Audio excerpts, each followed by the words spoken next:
awal hikayat diceritakan perihal lahirnya Rawana setelah dikandung ibunya, Raksaganda, selama 2 tahun. Pada usia 12 tahun, Rawana sudah biasa memukul mati teman-teman sepermainannya sehingga ia dibuang oleh kakeknya, Brahmaraja, ke Bukit Serandi. Setelah bertapa selama 12 tahun di sana, ia dianugerahi 4 alam kerajaan yang kesemua rajanya tunduk kepadanya, yaitu kerajaan alam keindraan, kerajaan di dalam bumi, kerajaan di laut, dan kerajaan di permukaan bumi. Di negeri keindraan ia berkuasa, beristri Nila Utama dan beranak yang dinamai Indrajit. Di dalam bumi ia berkuasa, beristri Putri Pertiwi Dewi, beranak Patala Maharaya. Di laut ia berkuasa, beristri Gangga Mahadewi dan beranak Rawana Gangga Mahasura. Dalam usia 12 tahun, anak-anaknya diangkat menjadi raja. Di Serandip sendiri, Rawana mendirikan istana kerajaan besar, Langkapuri. Semua kerajaan di permukaan bumi takluk kepadanya, kecuali kerajaan Indrapuri, Birukasyapurwa, Latur Katakina, dan negeri Aspahaboga. Sepeninggal Rawana, negeri Indrapuri negara Brahmaraja, kakek Rawana, meninggal, digantikan oleh Badanul. Setelah Badanul meninggal, naik tahtalah Raja Citrabaha, ayah Rawana. Citrabaha memiliki 3 orang anak, yaitu Kumbakarna, Bibusanam, dan Suraparangati. Citrabaha meninggal digantikan oleh Naruna. Naruna meninggal digantikan oleh Raja Syaksa. Alkisah terjadi permusuhan antara kerajaan Birukasyapurwa dengan kerajaan Indrapuri negara. Citrabaha menyerang Birukasyapurwa dan membunuh keluarga Raja Datikawaca, Balikasya. Anak adik Datikawaca naik tahta. Setelah mengembalikan kejayaan Balikasya, Balikasya ingin membalas dendam, menyerang kerajaan Indrapuri negara. Untuk itu Balikasya mengutus si Panjalma dan Hulubalang lainnya menyelidiki negeri Indrapura negara. Dalam penyelidikannya, si Panjalma meracuni menteri dan Hulubalang musuh. Setelah meninggalkan surat lantangan, si Panjalma mengundurkan diri ke negerinya Sardal dan ke Mendekata atas suruhan Raja Syaksa. Mengejar si Panjalma ke Birukasyapurwa, terjadilah perang besar-besaran. Rawana berusaha dan berhasil mendamaikan peperangan antara kerajaan-kerajaan tersebut. Alkisah pula Dasarata Raman menikah dengan putri Mandudari, anak Mahabisnu. Dari perkawinan mereka lahirlah Sri Rama dan Laksmana. Sebagai balas jasa atas pertolongannya, Dasarata juga mengawini Baliadari. Dari Baliadari, Dasarata dikaruniai 2 orang anak, yaitu Berdana dan Citradana. Rawana mendengar kabar bahwa Dasarata memiliki seorang istri yang sangat cantik. Merasa tertarik, ia menemui Dasarata dan meminta Mandudari. Tanpa sepengetahuan suaminya, Mandudari berusaha menciptakan Mandudari Tiruan. Mandudari Tiruan inilah yang diberikan Dasarata kepada Rawana. Dengan menyamar sebagai anak-anak, Dasarata menemui Mandudari Tiruan. Pada malam harinya, Dasarata kembali ke wujud aslinya dan bersetubuh dengan Mandudari Tiruan. Pagi hari, Dasarata kembali menjadi anak-anak dan pulang. Beberapa bulan kemudian, Mandudari Tiruan melahirkan seorang anak perempuan yang sangat cantik. Akan tetapi karena ramalan Bibusyanam, saudaranya, bahwa suami anak tersebut akan membahayakannya, anak perempuan tersebut dimasukkan ke dalam lung besi dan dibuangnya ke laut. Lung besi itu hanyut ke laut negeri Darwatipura dan ditemukan oleh raja negeri itu, Maharaja Kala. Dengan serta-merta air susu istrinya, Ninuranam Dewi pun terpancar. Putri temuannya itu dinamai oleh Maharaja Kala Sita Dewi. Maharaja Kala menanam 40 pohon lontar berbanjar dan berkata, barang siapa yang berhasil memanah 40 pohon lontar tersebut dengan sekali panah, maka putri itu akan diberikan kepadanya. Mencapai usia 12 tahun, Sita Dewi tumbuh dan termasyhur sebagai putri Maharaja Kala yang sangat cantik. Banyak putra raja yang datang memintanya untuk dijadikan istri.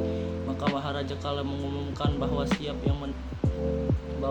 yang dapat memanah 40 pohon lontar yang ditanamnya dalam sekali panah, maka Sita Dewi akan diberikan kepadanya. Dalam sayembara itu, atas panggilan langsung Maharaja Kala, Sri Rama datang mengikuti sayembara. Sri Rama memenangkan sayembara. Akhirnya Sri Rama menikah dengan Sita Dewi. Struktur dalam hikayat Sri Rama yang pertama, komplekasi yang terdapat pada paragraf pertama, di mana diceritakan perihal lahirnya Rahwana. Lalu saat Rahwana beranjak remaja, ia dibuang ke bukit Serandip dan terdapat bertapa selama 12 tahun.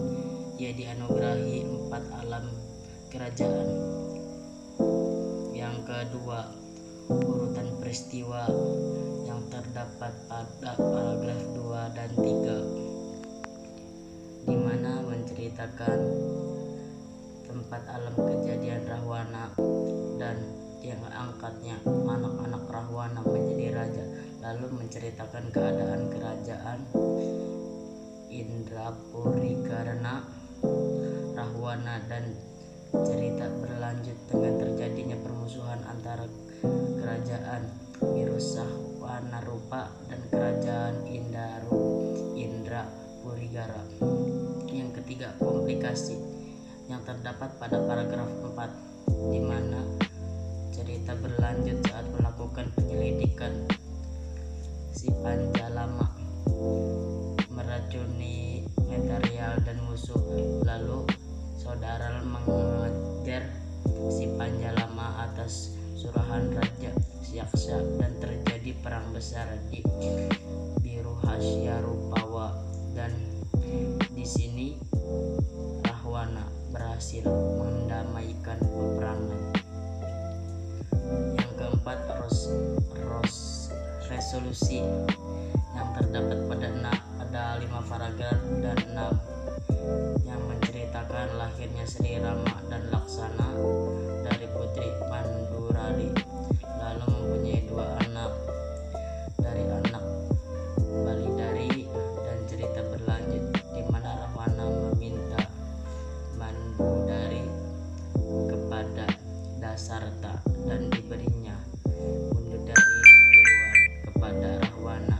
Dalam beberapa bulan, Mandudari melahirkan anak perempuan dan dibuangnya anak tersebut ke laut dengan menggunakan laut besi. Yang kelima, koda terdapat dalam paragraf 7, di mana diceritakan ditemukannya Setia Dewi oleh Maharaja Kala dan diadakannya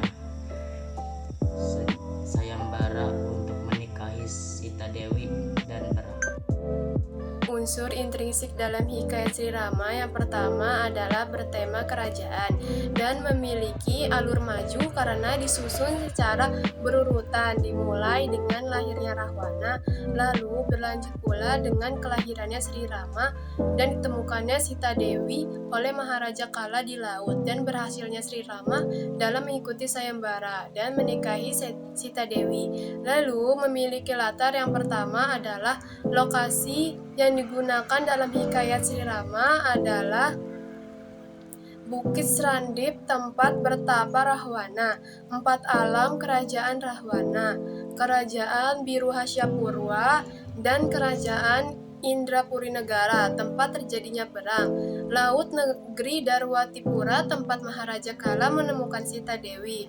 Selanjutnya memiliki latar waktu yaitu zaman dahulu dan siang hari dan malam hari, dan memiliki latar suasana yang menegangkan.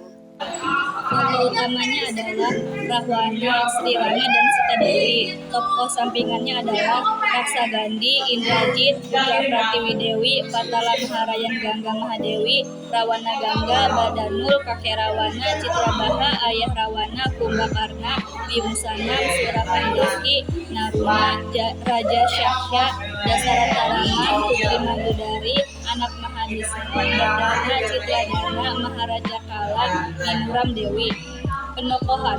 Tokoh utama. 1. Rawana mempunyai watak yang buruk, yaitu mempunyai sifat sombong, kejam, dan licik, keras kepala. 2. Sri Rama mempunyai watak membela keutamaan, berani bertindak, adil, dan membantu para brahmana. 3. Sita Dewi mempunyai sifat yang lemah lembut, setia, dan juga suci trilaksita. 6. Sudut pandang. Menggunakan sudut pandang orang ketiga, sebat tahu. Bahasa hikayat Sri Rama menggunakan bahasa Melayu klasik. Berikut adalah kata-kata arkaisnya. 1. Hulu balang, 2. Sayembara, 3. Hanyut, dan yang keempat menyamar. Saya juga akan membacakan amanat dari cerita tersebut, yaitu jangan mempunyai sifat ingin balas dendam karena itu bukan hal yang baik untuk dilakukan. Dan jangan pula bermusuhan karena itu akan merugikan kita semua. Saya akan membahas kaidah kebahasaan yang terdapat pada hikayat Sri Rama.